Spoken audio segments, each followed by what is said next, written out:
Ethan Carter stood before the wall of glass that framed the skyline like a living painting, the soft hum of the city far below whispering through the silence of his penthouse. From this height the world looked peaceful, almost unreal. A sea of glittering lights spread beneath his feet. To most people this was paradise, a view worth millions, a symbol of victory, of status, of having made it. But to Ethan, it had become nothing more than another mirror reflecting back the emptiness he could not escape. At 39, he was the founder and CEO of Carter Innovations, a global technology empire that had redefined the way artificial intelligence integrated with daily life. His name had been printed on magazine covers, praised in interviews, and envied by countless competitors. Yet every night when the city went to sleep, Ethan felt a growing void inside him, something vast and cold, like a hollow echo in his chest that no amount of success could fill. He had spent his entire life chasing perfection, shaping his days around discipline and control, never allowing chaos or emotion to interfere with progress. His penthouse reflected that philosophy: sleek white marble floors, walls of polished stone, minimalist furniture that could have been part of an art exhibit. Every item was positioned with precision, every space carefully calculated to maintain symmetry and calm. Even the air smelled engineered, filtered through a purification system that removed every trace of the outside world. But what the system could not remove was the silence. It followed him from room to room like a ghost.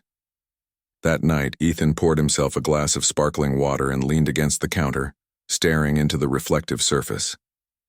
The city below moved with purpose. Taxis rushing, neon signs flashing, lovers walking hand in hand under streetlights, while he stood trapped in a world where nothing ever changed. His assistant had scheduled another meeting for the next morning, a discussion with international investors, and yet he felt no excitement.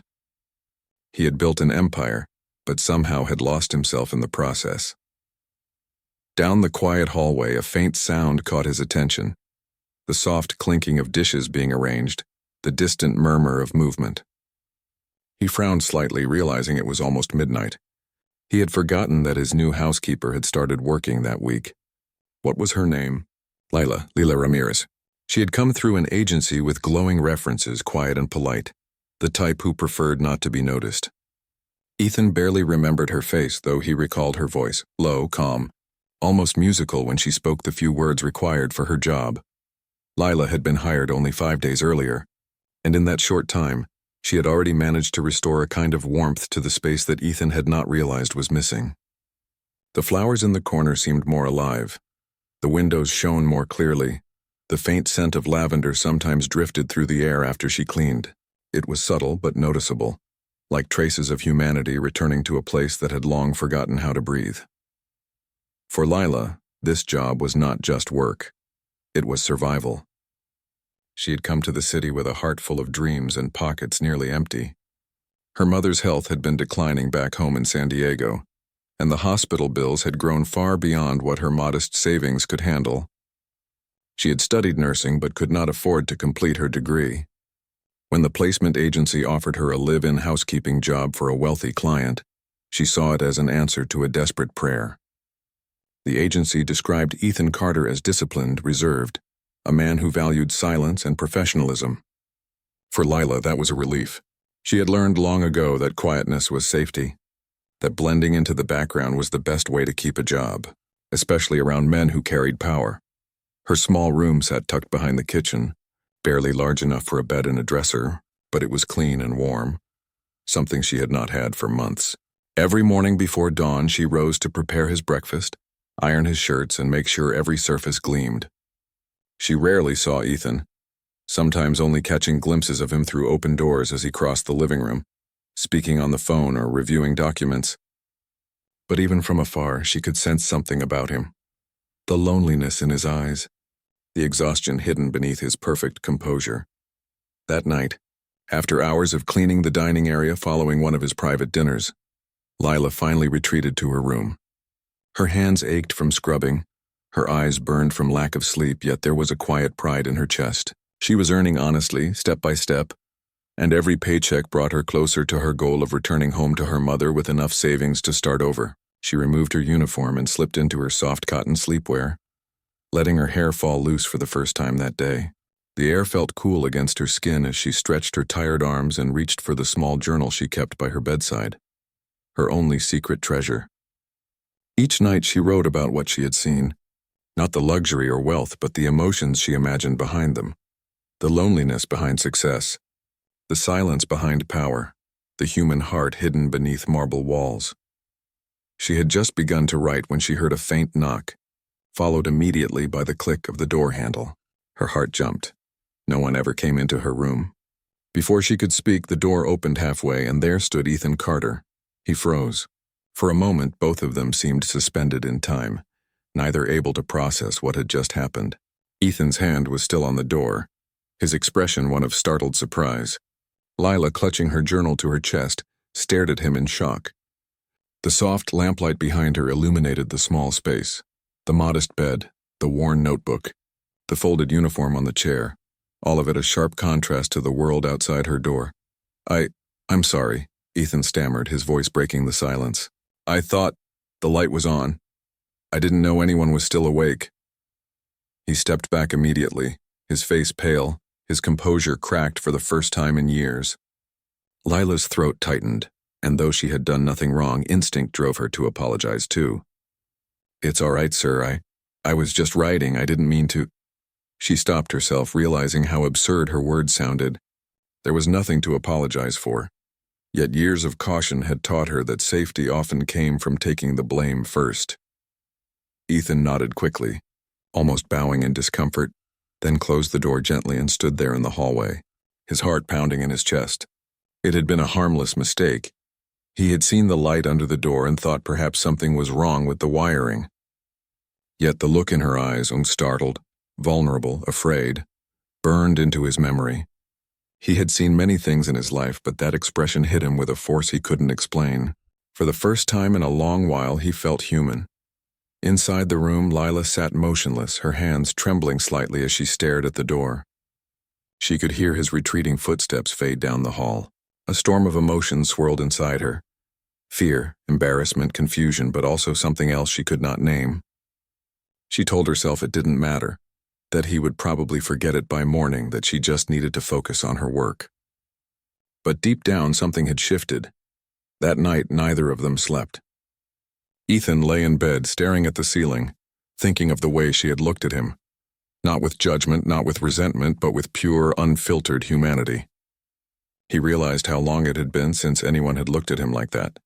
Not as a CEO, not as a billionaire, not as a name on a magazine cover, but simply as a man. He tried to dismiss the thought, telling himself it was meaningless, that she was an employee and he her employer, but the memory lingered. The next morning, the usual rhythm of the penthouse felt subtly different. When Lila entered the kitchen to prepare breakfast, she found a note on the counter written in his precise handwriting. Take the morning off. You've been working too much. EC. For a long moment, she just stood there staring at it, unsure how to react. No one had ever told her to rest before. No one had noticed when she was tired.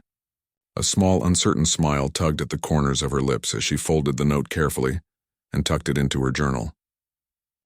From that day on, something invisible began to change between them. It wasn't spoken, it wasn't deliberate, but it grew in the quiet spaces between routines. Ethan started noticing small things, the way she hummed softly while cleaning, the way she arranged the flowers in the living room, how she always made sure his coffee was still hot no matter how late his meetings ran. And Lila, though she tried to remain professional, began to sense something softer in his tone when he addressed her. Something almost hesitant, as if he were trying to relearn how to speak to another human being. What neither of them realized yet was that the night of that accidental door, the night of shock and apology, had opened more than a door to a small room.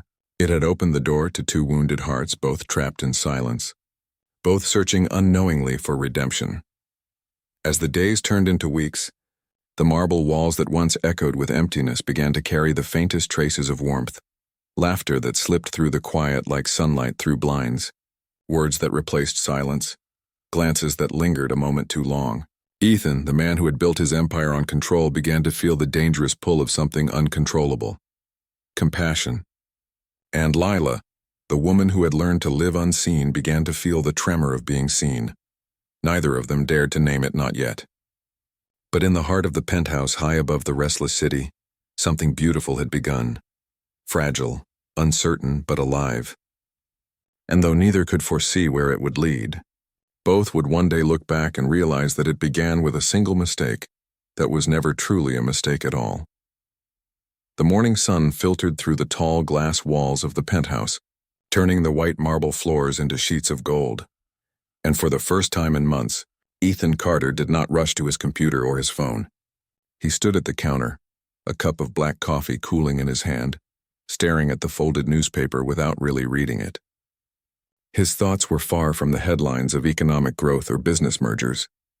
Instead, they drifted to the faint sound of quiet footsteps coming from the kitchen, the sound he had come to expect every morning yet had never paid attention to until now. He listened without moving, realizing that those small sounds were what made the place feel alive, what separated a home from a museum. The memory of the previous night still lingered in his mind like a flickering shadow. The way Lila had looked at him, the tremor in her voice, the way she had tried to hide her embarrassment when none of it had been her fault, that image had unsettled something inside him, a feeling he could not name, but one that would not leave him alone. When Lila entered the living room that morning, her hair tied neatly, her uniform crisp and spotless as always, she stopped short upon seeing him there. She had expected him to be gone. He usually left before dawn, leaving behind an echo of perfection and absence. For a brief second their eyes met, and the air between them seemed to still. Ethan noticed the hesitation in her step, the way her hands tightened around the tray she carried, and he spoke before she could retreat. "Good morning, Lila." His voice was calm, lower than usual, lacking the sharp precision it often carried in meetings. She blinked in surprise, unsure if she should reply beyond a polite greeting. "Good morning, sir," she said softly, placing the tray on the table, a small arrangement of fruit and a fresh cup of coffee. Even though he already had one, Ethan nodded, trying to think of something ordinary to say, but words felt heavier than he expected. He was a man who commanded boardrooms, who could negotiate with billion-dollar investors, yet at that moment, speaking to the young woman standing quietly before him felt like crossing a river he did not understand. "You didn't have to make this," he said finally, gesturing to the tray. "You already work enough hours as it is." Lila lowered her eyes and smiled faintly, the kind of small, polite smile people give when they are afraid their gratitude might be mistaken for disrespect. "It's my job, sir. I like to keep things ready just in case." Her tone was humble, but there was sincerity in it, a quiet pride that came not from servitude, but from doing something well. Ethan studied her for a moment, noticing details he had never paid attention to before. The faint tiredness in her eyes, the small calluses on her fingers, the way she carried herself with quiet grace despite the exhaustion that must have followed her from dawn until midnight. He nodded, unsure how to continue, and simply said, "Thank you." 2 words, simple yet genuine, words he rarely used because he had forgotten their weight. Lila froze for a moment, her breath catching. No one had thanked her in months. People issued orders, corrections, reminders, never thanks. She gave a slight nod, her eyes flickering with something like surprise, then turned and walked back toward the kitchen. As she disappeared behind the door, Ethan exhaled slowly, realizing how strange it felt to have spoken to someone without an agenda, without a transaction beneath the words. He spent the rest of the morning distracted, his focus slipping from the numbers on his screen, his mind returning again and again to that brief exchange. There had been nothing extraordinary about it, and yet it had felt profoundly human, something he had not experienced in far too long. Lila, meanwhile, moved through her routine with mechanical precision. Though her mind was far from steady, she could still feel the weight of his gaze from that morning, not heavy or judgmental, but curious, as if he were trying to see beyond the surface. It unsettled her because she had spent years mastering the art of invisibility. When she worked in diners, she moved quickly and quietly, never drawing attention. When she worked for the elderly couple in Brooklyn, she spoke only when spoken to. It was safer that way, but something about Ethan was different, not in his wealth or power, but in the way he seemed unaware of how lonely he truly was.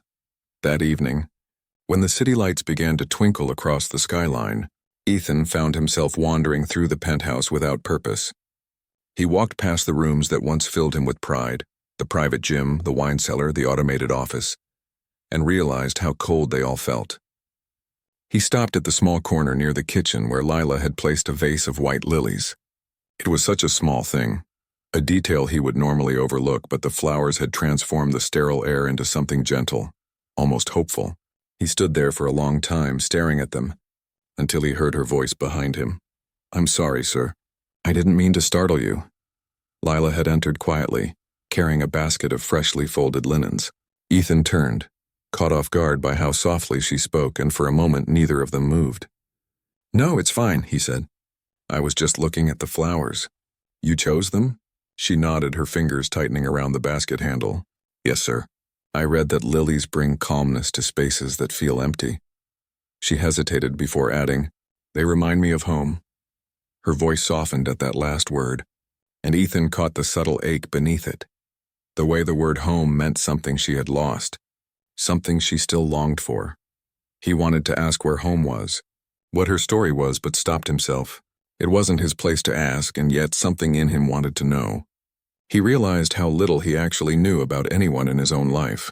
His board members spoke of profits, his investors of numbers, his acquaintances of reputation, but none of them spoke of real things: home, family, loss, dreams. And here was this quiet woman, standing barefoot on marble, speaking softly of flowers and belonging, and somehow it made him question everything he had built. That night, he worked late again, but his focus was broken. Around midnight, as he passed through the hallway, he noticed the faint sound of music. Not loud, just a soft hum, almost like a lullaby. He followed the sound to the kitchen and found Lila standing near the window, her back to him, humming quietly as she wiped the counter. For a moment he simply watched, unseen, as her voice filled the emptiness with a warmth he could not remember hearing in years.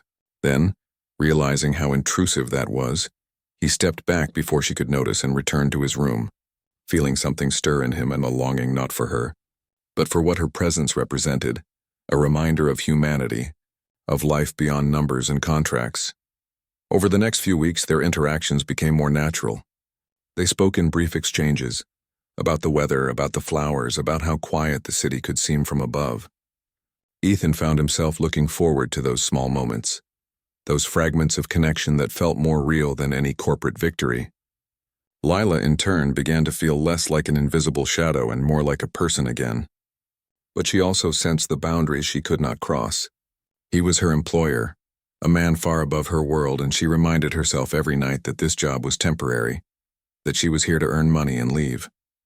Still, her heart betrayed her sometimes, when she saw the way his expression softened during their talks, or when she found small gestures he left behind, like an extra packet of sugar next to her tea or a note thanking her for the meal.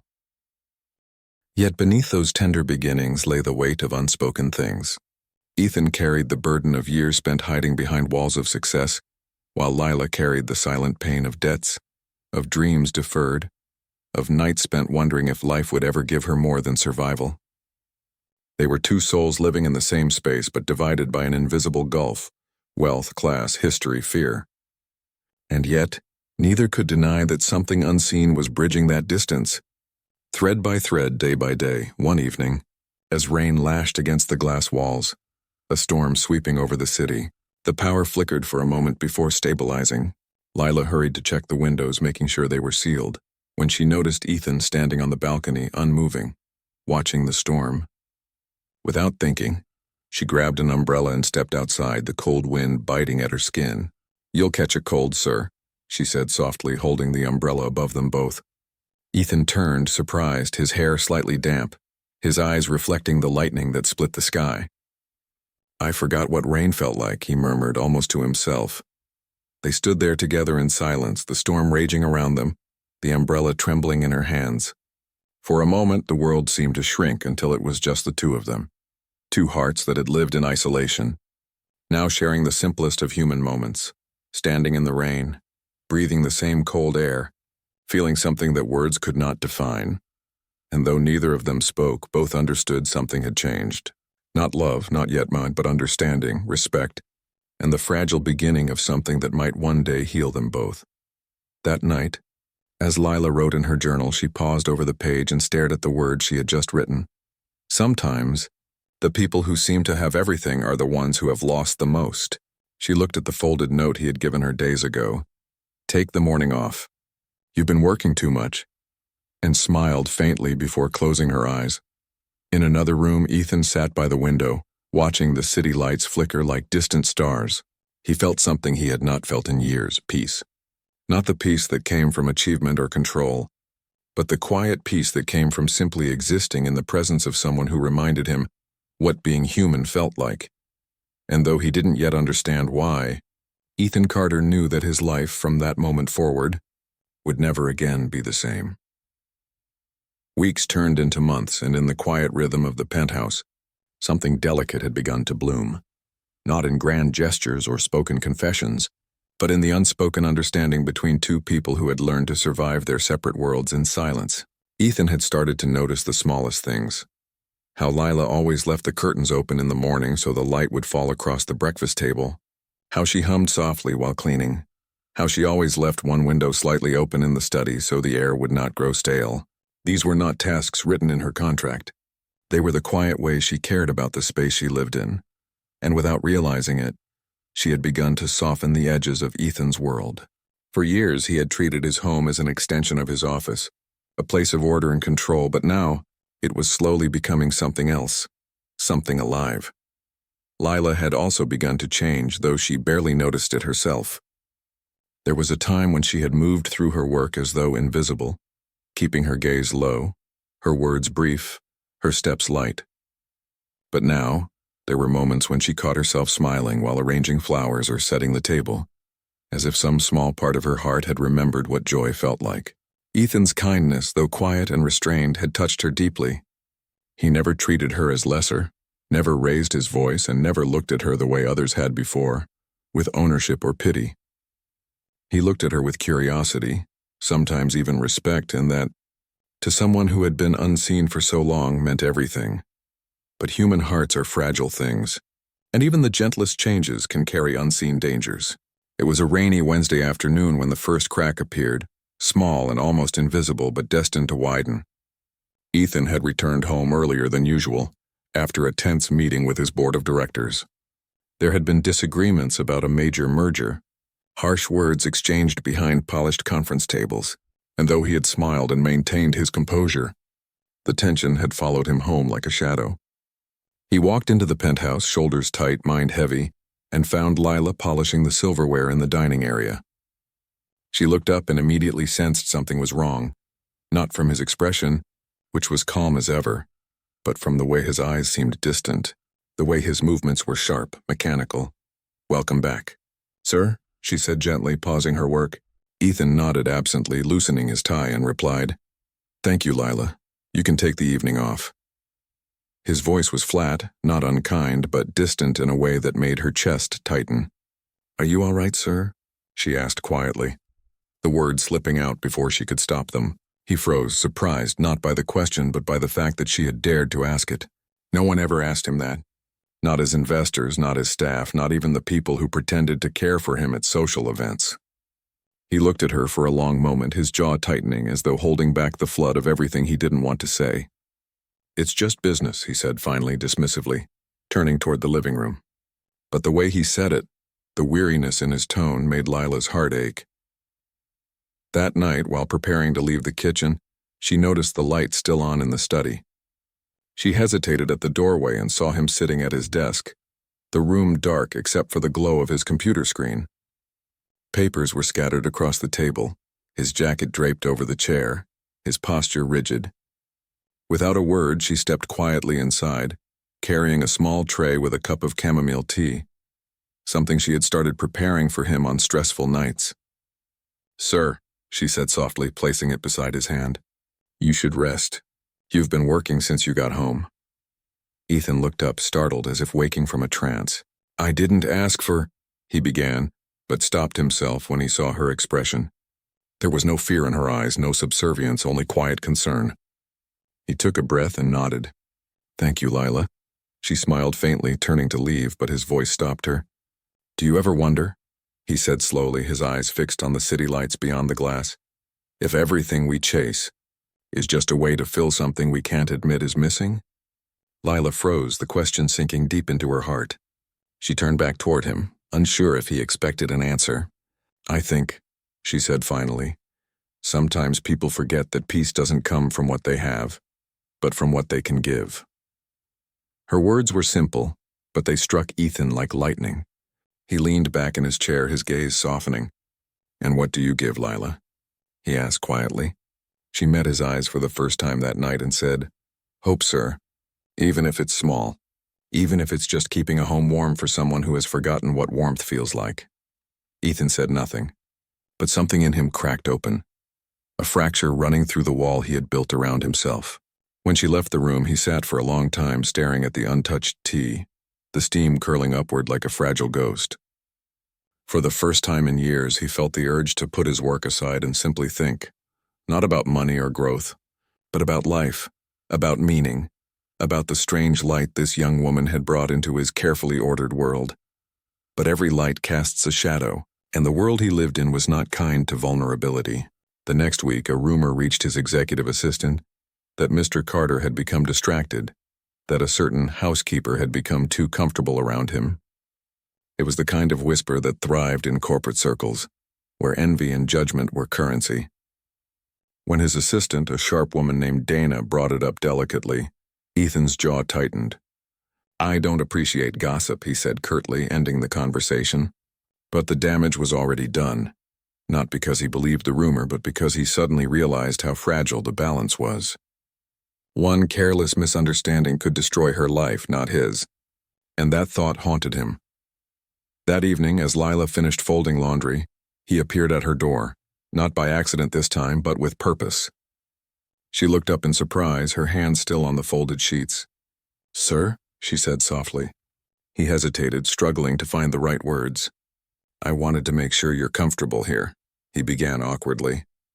"If anyone ever treats you unfairly or says something inappropriate, I want you to tell me." Lila frowned in confusion. "No one has said anything to me, sir," she replied. "Why?" Ethan hesitated. He couldn't tell her about the rumors. It would only hurt her. "Just be careful," he said finally, his voice low. "The world can be unkind to people who don't deserve it." There was silence between them then, heavy and unspoken, filled with all the things neither dared to say. Lila's eyes softened with understanding. "I've lived long enough to know that, sir," she said gently. "But thank you for caring." And for the first time he smiled. Not the polished, businesslike smile he used in public, but something small and real. "Good night, Lila," he said quietly, and walked away. That night Ethan found himself unable to sleep. He walked to the balcony and stared out at the skyline, the glass walls around him reflecting his own face. Calm, powerful, untouchable. Yet for the first time he saw the cracks. He saw the man behind the image, the boy who had once wanted to build something meaningful but had lost his way chasing perfection. He thought of Lila, of her words about giving hope, and wondered how she could still believe in kindness after everything life had clearly taken from her. The thought humbled him. Down the hall in her small room, Lila also lay awake, her heart heavy with questions she could not name. She admired him, yes, but what she felt went deeper than admiration. It was as if she could see through the layers of his silence, see the man who longed to breathe but didn't know how. She told herself to be careful, to remember her place, but her heart refused to listen. She opened her journal and wrote, "Sometimes we meet people who remind us that even the strongest walls can break when touched by kindness." The next morning, when Ethan entered the dining room, he found a single white lily placed on the table beside his coffee cup. There was no note, no explanation, but he understood. It was her way of saying, "I see you. I believe in you." And that simple gesture became the quiet promise between them. A promise neither spoke aloud but both carried in their hearts. Yet, as every heart learns, promises made in silence are the ones most easily broken by the noise of the world. The cracks in the glass had begun, faint but spreading, and soon, the life they had built in the sanctuary above the city would face its greatest test. A storm neither of them could control, one that would demand the deepest truth from both their souls. The winter wind howled against the glass walls of the penthouse, carrying with it a biting chill that even the building's perfect climate system could not quite erase. It was late January, the sky a tapestry of clouds heavy with rain, and the city below shimmered like a restless ocean of light.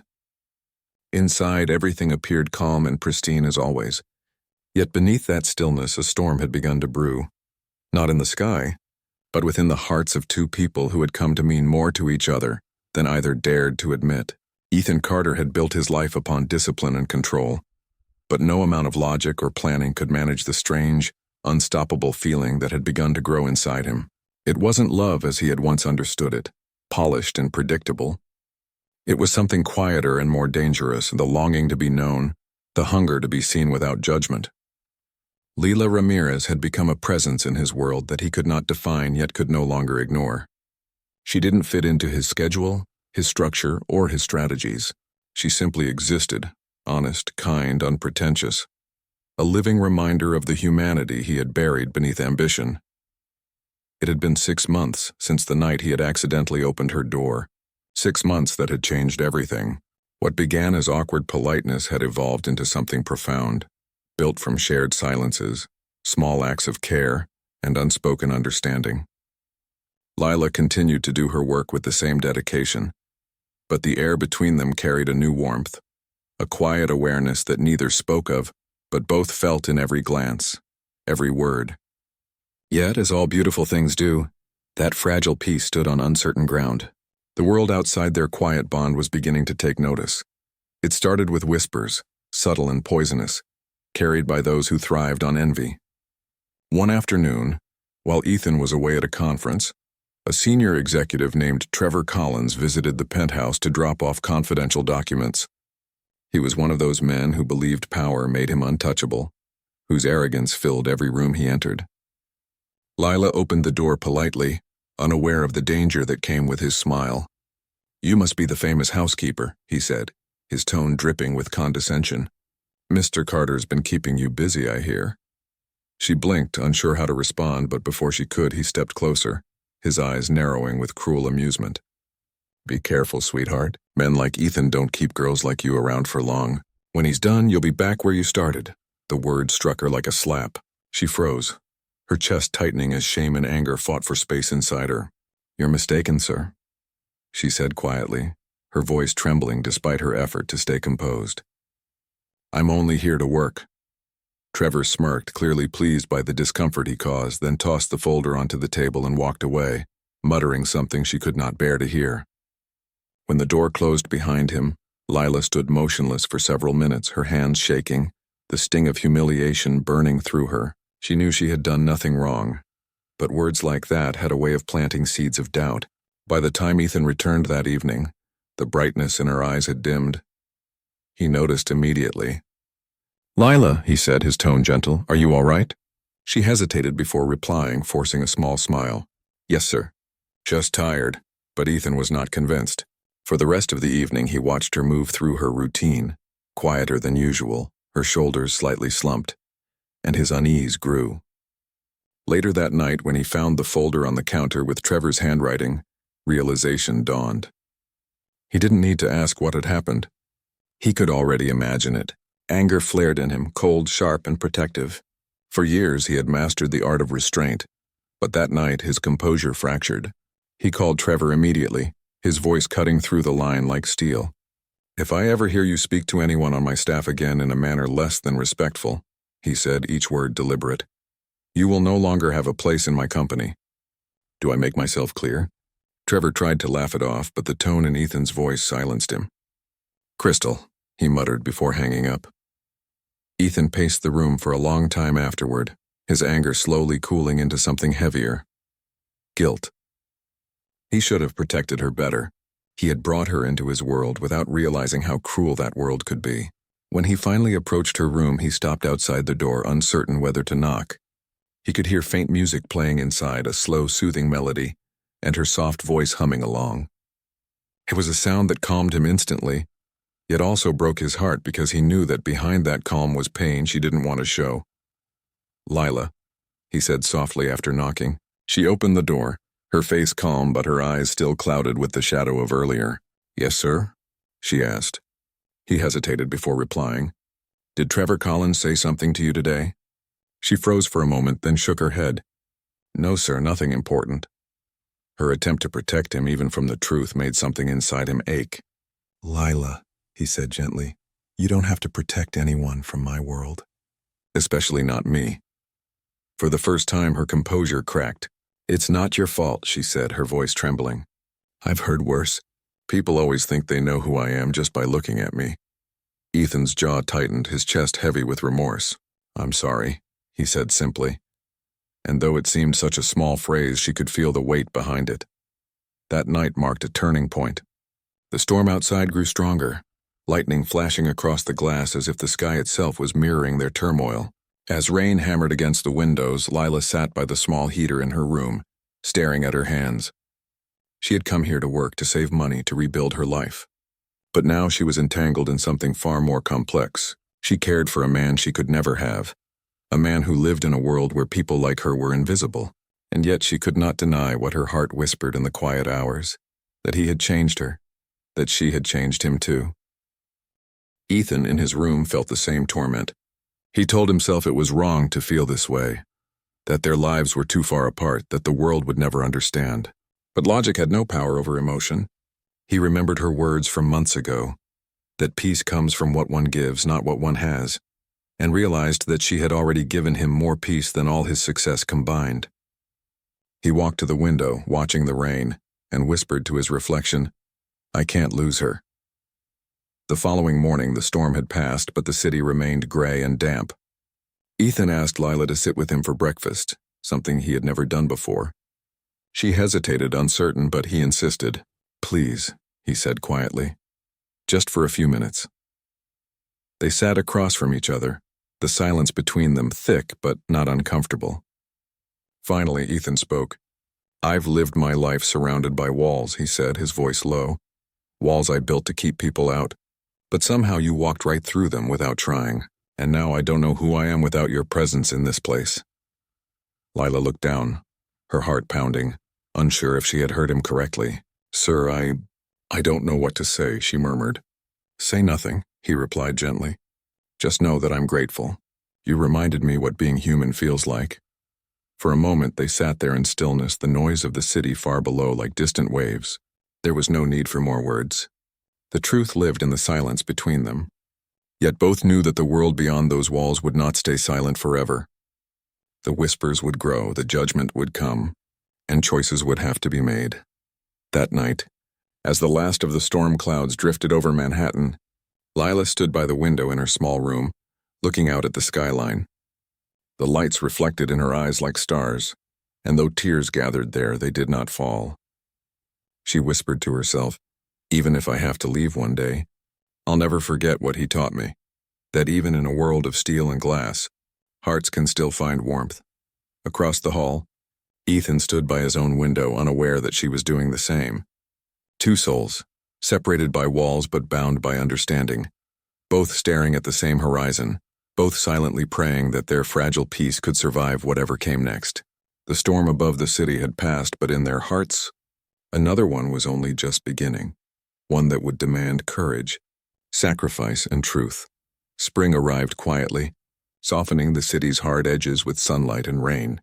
The trees in the park below began to bloom again, painting streaks of green through the concrete skyline. To the people moving through their busy days, it was just another season, another turn of time. But to Ethan Carter and Lila Ramirez, the world itself felt different.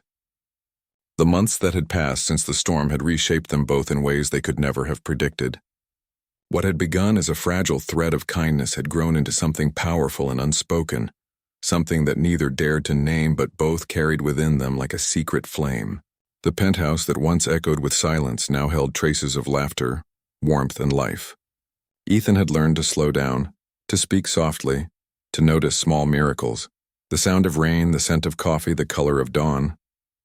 And Lila, who had come to this place with only a suitcase and a heart full of worry, had found the courage to smile again, to believe that even the most broken paths could lead somewhere beautiful. Yet, like all stories written by time and fate, theirs was not meant to remain untouched by reality. Ethan's company had entered the final stages of a massive international merger, one that demanded not only his complete attention, but also his public image. The board had become restless, investors nervous, and the media had begun to whisper. Success, in his world, was as fragile as reputation, and the smallest spark could ignite scandal. When an article appeared in a business magazine featuring a photograph taken by an anonymous source, A photo of Ethan standing on his balcony beside a woman whose face was turned away but whose uniform was unmistakable. The whispers became wildfire. Within hours, social networks and tabloids were alive with speculation. "The Billionaire and the Maid," one headline read. "Love Across the Glass Tower," said another. Ethan's assistant, Dana, brought the magazine to him with trembling hands. "We can contain this if we act quickly," she said, her tone urgent. "We need a statement. We need to show that there's nothing inappropriate going on." Ethan sat in silence, the magazine open before him. The image was innocent, just two figures sharing the same space. But the world didn't care about truth. He knew what they would say, what they would assume, what it could cost him. But what haunted him more was what it might cost her. Lila. The thought of her being dragged through public humiliation because of him filled him with rage and sorrow. "Leave it," he said finally, his voice low. "I'll handle it." That evening he found her in the kitchen, preparing dinner as usual. When she looked up, she immediately knew something was wrong. "Sir?" she said softly, setting down the knife she was using. "What happened?" Ethan hesitated, his throat tight. "There's been some attention, a photo. It's already in the news." She froze, her face draining of color. "A photo of what?" He handed her the magazine, and when her eyes met the image, her hands trembled. "I didn't do anything wrong," she whispered, as if trying to convince herself more than him. "I know," he said quickly, stepping closer. "You did nothing wrong, Lila, nothing, but the world—" He stopped, unable to finish. She looked at him then, her eyes shimmering with fear and sadness. "They'll say I don't belong here," she said quietly. "They'll say I was after something I never wanted." Ethan's heart twisted. "I don't care what they say," he said fiercely. "You belong here. You've done more for me than anyone else ever has." But Lila shook her head slowly, tears glistening but refusing to fall. "No, sir. You care even if you don't want to admit it. This company, your work, your reputation, it's your life. I can't be the reason people question that." Ethan reached out, his hand hovering just above hers. "Lila, please don't.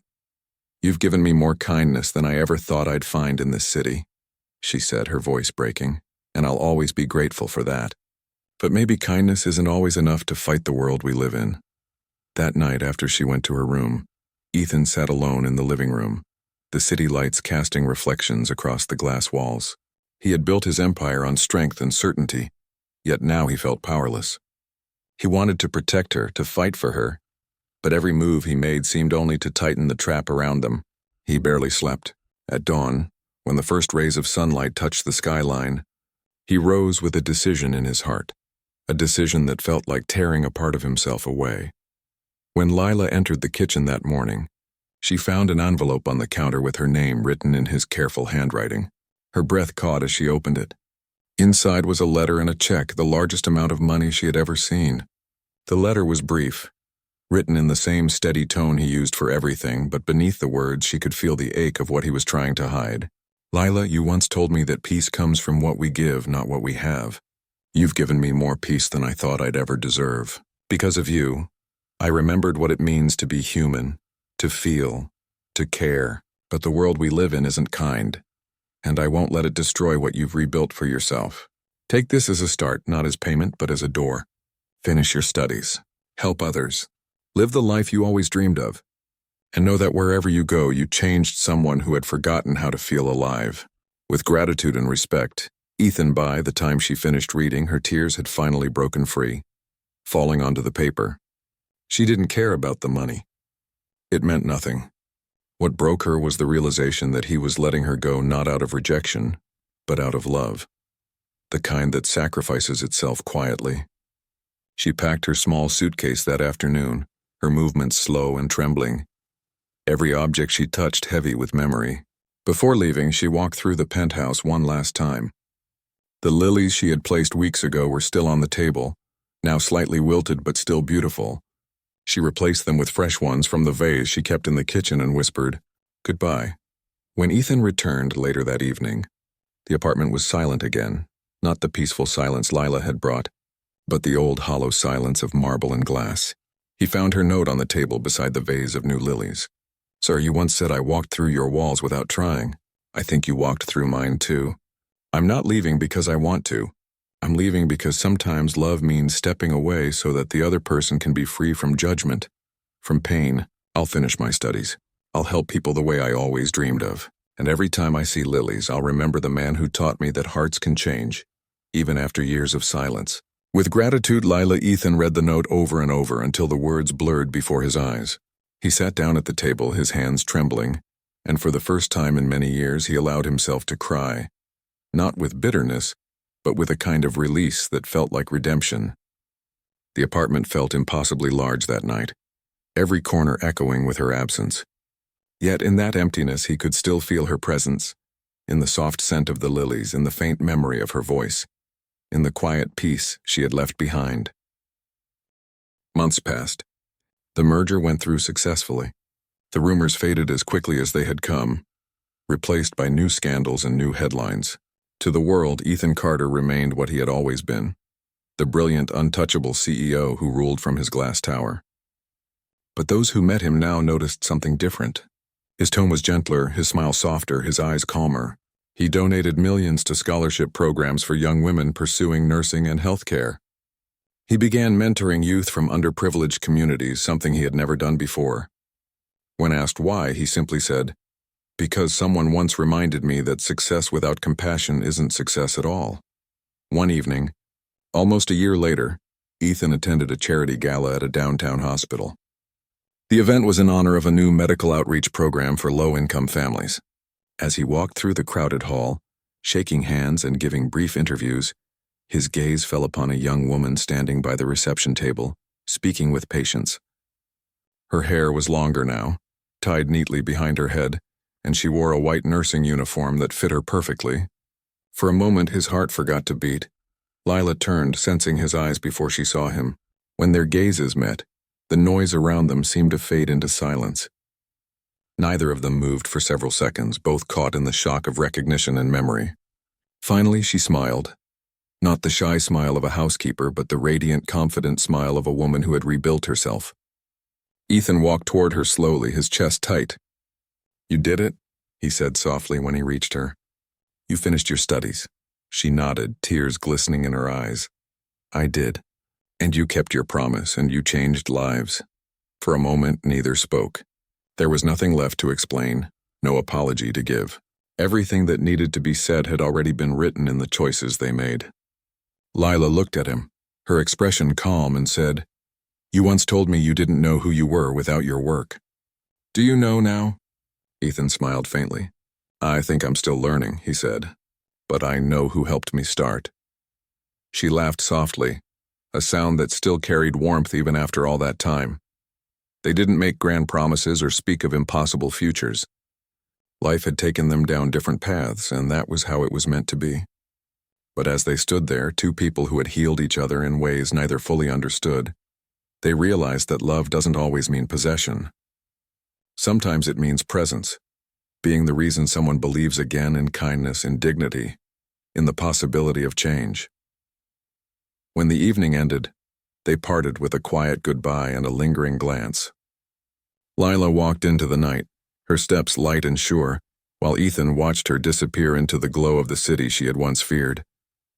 He turned toward the skyline, breathing in deeply, and whispered, "Thank you."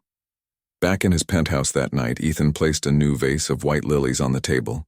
The city stretched out before him, vast and alive, no longer a cage of glass, but a window to the world he had learned to love again. The silence that surrounded him now was not empty. It was peaceful, filled with memories, filled with meaning, filled with the quiet echo of a heart that had finally learned how to speak.